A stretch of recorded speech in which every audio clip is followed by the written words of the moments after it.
And this just might work. This just might work. This just might work.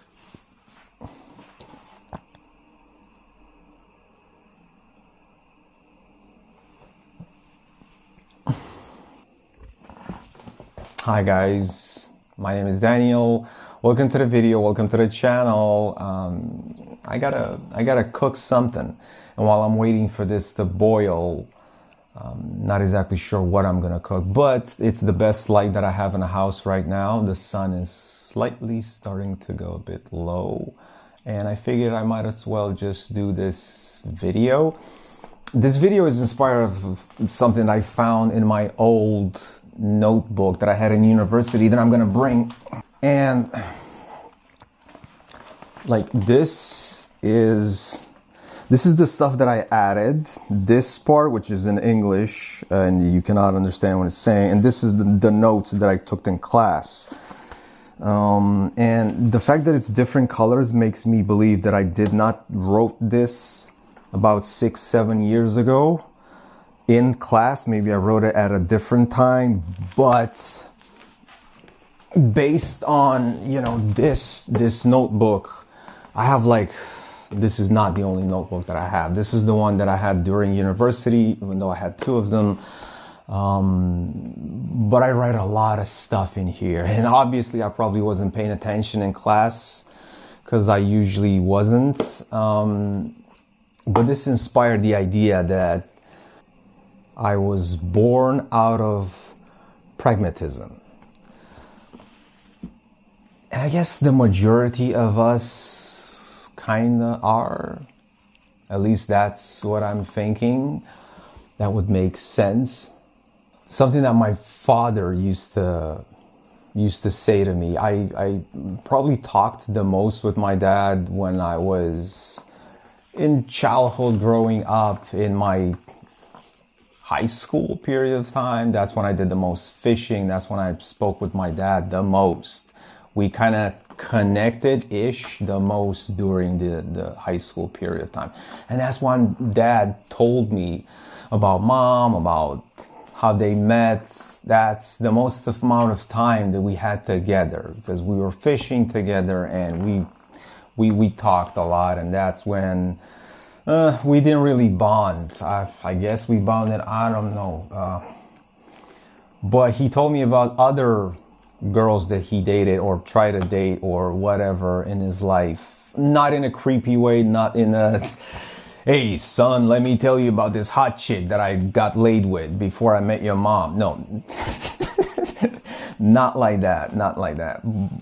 But he talked about the fact that my mom was the one that eventually said yes. And whatever I found in this journal, whatever I wrote here, maybe a little bit out of anger, was the idea that I was born out of pragmatism. Replacing the idea of destiny and just stumbling upon probability, the right time, no soulmates, no the one, but two people who found each other and just accepted one another at the right moment in time. Or maybe not the right moment. What is the right moment? Just at any moment in time. And yet, I feel like that doesn't necessarily make it less love. Because Dad spoke about, I feel like I need to put more words. He spoke about another woman or another girl, and he really liked her, but I don't really remember the conversation that well and whatnot.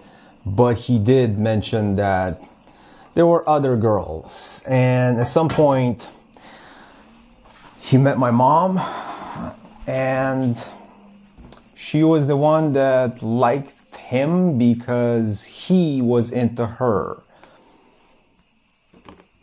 And that's how I was born, I guess. Not romantic. But then again, romanticism is just has so many nuances. It's just not my version of romanticism. It's my version of pragmatism. It's just, not born because these mythical soulmates collided under the star and any type of epic BS like that. No, simply because someone kept trying after getting rejected. That someone might have been my dad. And someone else happened to be emotionally open. My mom. Timing aligned. And yeah, just two imperfect individuals who chose probably stability and companionship. I think my dad was searching for stability. Mom just wanted companionship. And then she got instability instead. Why I'm saying that? Well, because I know their relationship and it was unstable. After so many years, it's stable. They're not getting a divorce or anything like that. They're too old to get a divorce. Or then maybe you're never too old to get a divorce. But I don't feel like it's the case of my parents. So, but whatever you're going through your life, regardless of how old you are, if you want to get a divorce, you should. Because it's your only life. But in the case of my parents, dad was searching for stability. He wasn't, because the one that got away probably was not my mom, because my mom said yes. Thank God she said yes. She just needed companionship, and probably not even that much. She was too young to actually know what she needed. And he was desperately searching for not being lonely, and it was a trend. It still is a trend. No, hey son, you gotta have a girlfriend. And that's how I realized I was born out of pragmatism. It was his way, and I remember him talking about these other girls that he went out with and stuff like that. And it was his way of telling his son, who was back then me in high school, that it's okay. Like, you just got to keep trying. And the one that says yes, that's the one you're going to be with. That is a very valuable lesson that my dad tried to teach me that I never was able to follow up on.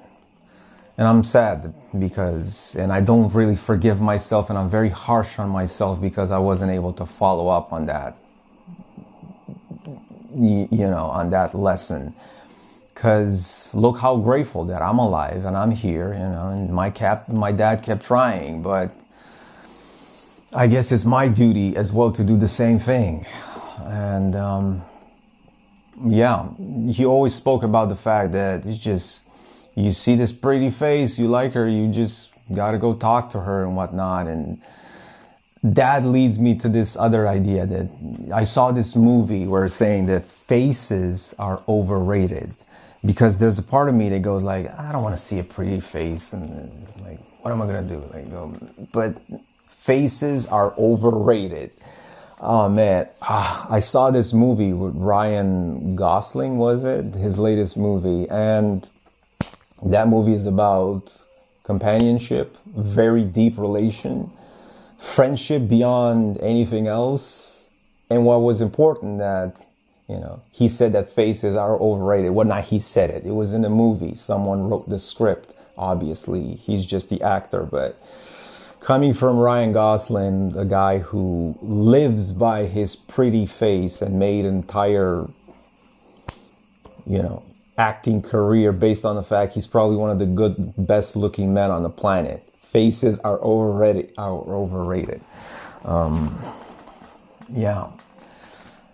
they overrated? It's a very good movie. I forgot its name, but it's such a good movie.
faces are overrated. And I feel like that quote that he said, it's basically one of the, the entire premise for the relationship that Ryan kind of has with this alien creature. Sorry about the leg. Can't seem to see your face. Mysterious. Faces are overrated.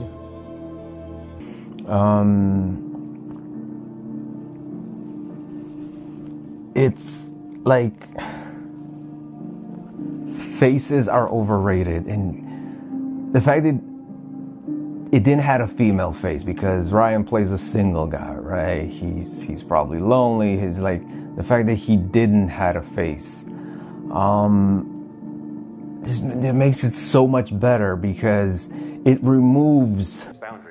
We have one mission, but we're two distinct individuals, both working on our distinct individual. the theater of social interaction. That's this theater the roles that we play. Not having a face just makes him this much more appreciate their relationship and understand the relationship of this tiny creature, which in hindsight is not that small, the alien that he befriends. He chooses a male voice just because it was suiting for him. I guess the female voice would have been too heterosexual and might have distracted him. It's awesome that he chose a male voice, actually.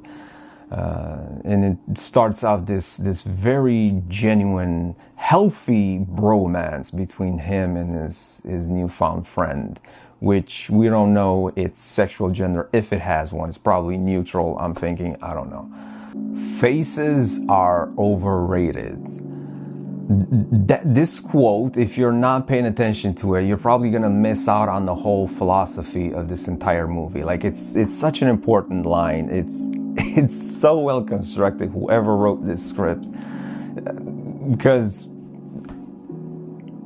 the entire relationship between Ryan, I don't know the character's name, but between Ryan and this alien really bonds so strongly and is genuinely so important and so real because it doesn't have a face. They removed the face. 20 years ago, probably would have been a female alien companionship that Ryan might got to fall in love with or something like that. But not everything has to be woke. Not everything has to be non-binary. Not everything has to be that stupid. But the idea that he's genuinely having this romance and this friendship and not romance in the contextual sense that we think about within books and movies, but he really cares for this alien. The alien truly almost gives its life to save Ryan. So they're both genuinely so attached to one another. They are lonely in space and they found each other, but that's just the part that faces are overrated, and yet our society is completely built on faces, isn't it? It just removes the entire social emotional theater, this acting that we do with each other. Just realized I had the music on this entire time as I was pondering and thinking, but yeah, no fake smiles, no emotional hookups, no reading into expression, no judging. Wait now. Be careful back there, okay? The chore wheel's pretty lopsided. Where on earth does that go?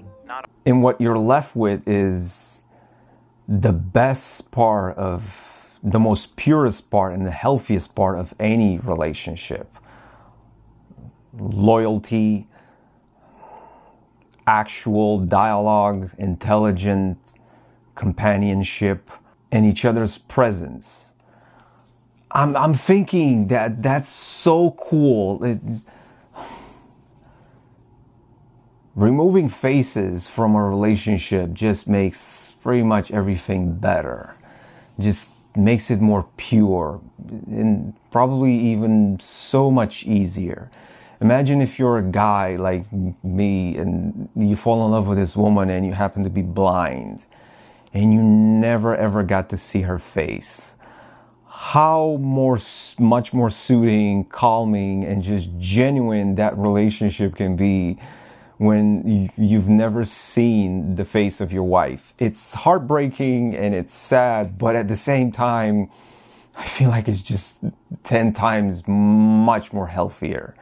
The fact that you've never seen the face of the woman that you love so much, but faces, man, they get in the way. Like, when it comes to dialogue, faces get in the way.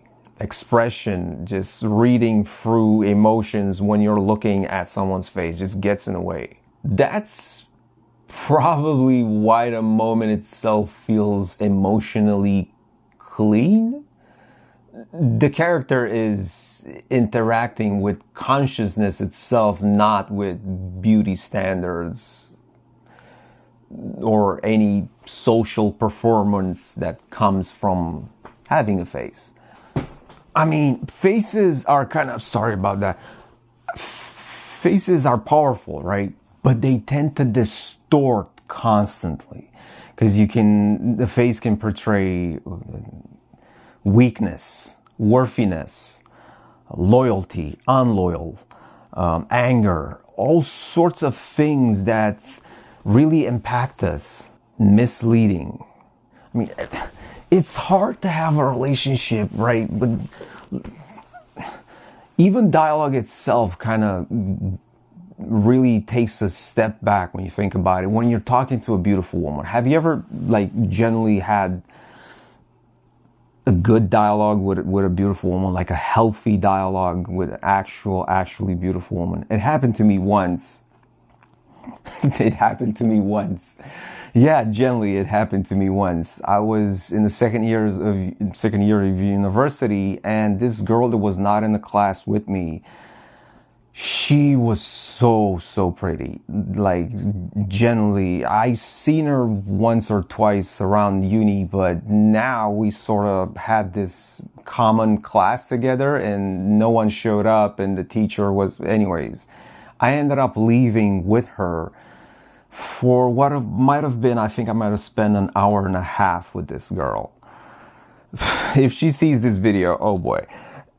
And we ended up going to this terrace coffee shop. It wasn't a coffee, whatever. And she didn't really want to sit down because she had no money, but I was the manly, cocky type. And I was like, don't worry about it. But I also didn't have any money.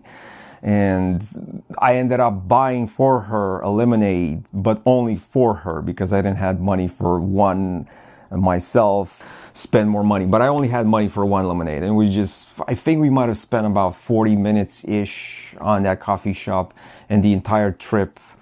But at 1 hour and a half, it was almost impossible to have a coherent discussion with that girl. She was so pretty, and it's hard, man. Faces get in the way. You know, there's too much emotion there. It's just hormones and just, I don't know. But coming back to this movie, like the whole thing that they remove the face of this alien, like you're left with the most pure version of this relationship. Shared attention, reliability, understanding, genuine conversation, and just action over aesthetics, because we always put aesthetics and action, like it's everything in someone that you don't see their face of what they do because you can't see their faces. So their actions are 100% over aesthetics because you can't see the aesthetics. And generally, probably the most important part of the relationship with someone that you cannot see or cannot see its face. And of course, emotional safety, I would argue. Because I didn't have emotional safety when I was with that very beautiful girl at the coffee shop, was I? It happened years ago, but there was like zero emotional safety because I was just blushing constantly looking at her and her smile. And there's emotion, but there's probably no safety. You can't see your partner's face. Let's say you're blind. Emotional safety becomes everything, paramount. And that's genuine, and it's so pure, and it's lovely. So I feel like that's what the producers of this movie did. It's a great movie. It really is. Please tell the biodome illumination team that it's perfect now. Oh no, this is... You know I'm a sucker for the fog.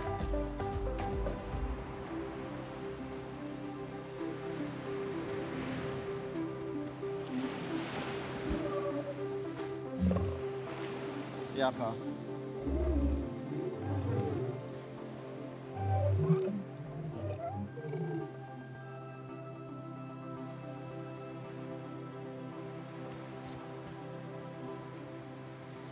Can I think about it? There's also another scene, like right at the end. Spoiler, whatever. Like, I'm trying not to give too many spoilers, but the aliens build this entire thing, like this habitat for Ryan, right? With the ocean, with the waves and the atmosphere that he was able to breathe in, so he wouldn't have to wear that mask. And the house he was living by the ocean. But imagine it like being us, right? Because Ryan saved their habitat, their entire planet. So the entire species of whatever these aliens were on that planet basically were grateful for Ryan for saving their lives, for saving their planet. But imagine it the other way around, right? An alien out of outer space coming over to Earth and saving us, 8 billion of us. Let's say that it was the other way around.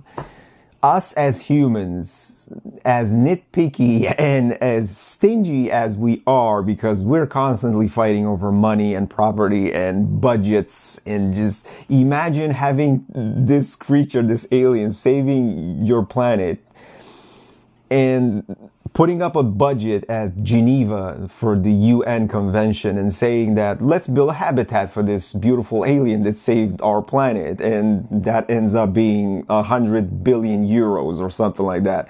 And you're gonna have riots in the streets and people protesting and just being against the budget and saying, oh, we don't have money for healthcare. You want to build a habitat for this alien for $100 billion or something? Because this is who we are. Like, they built that habitat for Ryan on their planet, but vice versa, would we be able, as stingy as we are? And I don't think so, man. Just and then you would have people rioting outside the habitat, throwing rocks and stuff, saying they don't have money for, I don't know, freaking pensions, but we're paying for the upkeep of this alien, because I'm assuming the habitat would require electricity and utilities, because Ryan's habitat on that, foreign alien planet also required to keep it alive, like with the water and everything. So if it would have been the other way around, that alien would have been screwed. We are so mean as humans and stingy as hell. That habitat looked expensive.